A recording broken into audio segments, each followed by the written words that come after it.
Today I want to talk to you about a question I've been pondering in my head for a while, and that is, should Christians still be pro-life? Now don't get me wrong, I'm not suggesting that Christians should be pro-abortion. In contrast, all Christians should be, and perhaps are obliged to be, pro-life. What I am asking is whether the term pro-life has been successfully hijacked and thus devoid of any real meaning or ability to advance the cause. I believe, and from what I've observed, the pro-life side has largely won the argument as to when life begins. We have finally started advancing legislation through the states that challenges Roe v. Wade, instead of merely trying to mitigate it. In response to these victories, the pro-abortion side has resorted to a no true Scotsman fallacy. Now, what do I mean by that? Well, a no true Scotsman fallacy is hard to explain without an example, so let me give you one. When people try to say that you cannot be pro-life and not support a welfare state, death penalty, Medicare for all, open borders, etc., they're trying to create a new definition of pro-life that excludes the well-established qualities of what it means to be in this group in the first place. Pro-life has always been defined as people who believe in abolishing abortion and physician-assisted suicide. No more, no less. Despite this, why do we find ourselves in a position where a logical fallacy is winning?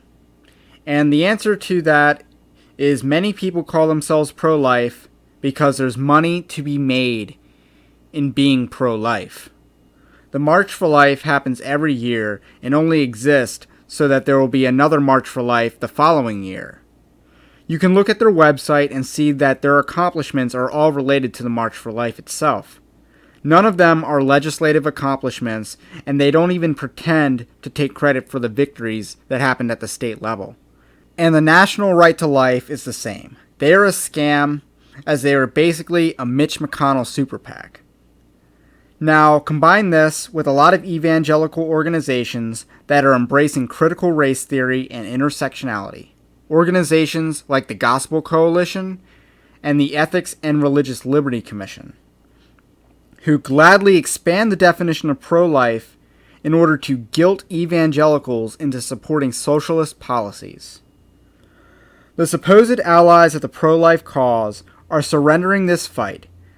They have given so much ground on what it means to be pro-life that it would be a great distraction to the cause to reclaim this ground, this definition, and so I've been pondering that we should surrender the definition in favor of a new word.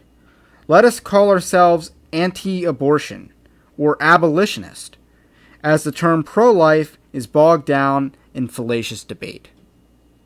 Let us be clear that the end goal of this cause is for an unborn child to have their right to life legally protected.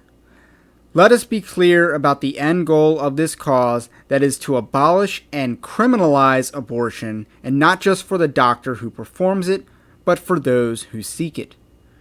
This is the logical conclusion for those who believe that moral personhood occurs in the womb. And I don't think we should run from it. I don't think we need to hide behind oblique terms like pro-life. I think it's about time we just be forthright with Americans about what we believe. And I'm tired of those who call themselves pro-life using our beliefs as a whipping post to get us to support immoral policies. I'm uninterested in being pushed around by those who lack conviction to stand firm behind a righteous cause and instead succumb to the pressures of Moloch. As Christians, our goal in this arena is not to manage abortion, but to rid society from it. The very evil act of a mother killing her child has been condemned by Christians since the 1st and 2nd centuries. Why do we find ourselves in a situation where the words that I am speaking are extreme even within Christian circles? We live in a Romans 1 world because we lack the conviction and leadership to act. So let us join together, those who are willing to act, to abolish this evil under a distinct banner from those who prefer to manage and profit from it. So to answer my own question, I no longer believe Christians should be pro-life. Rather, I believe Christians should be abolitionists when it comes to abortion.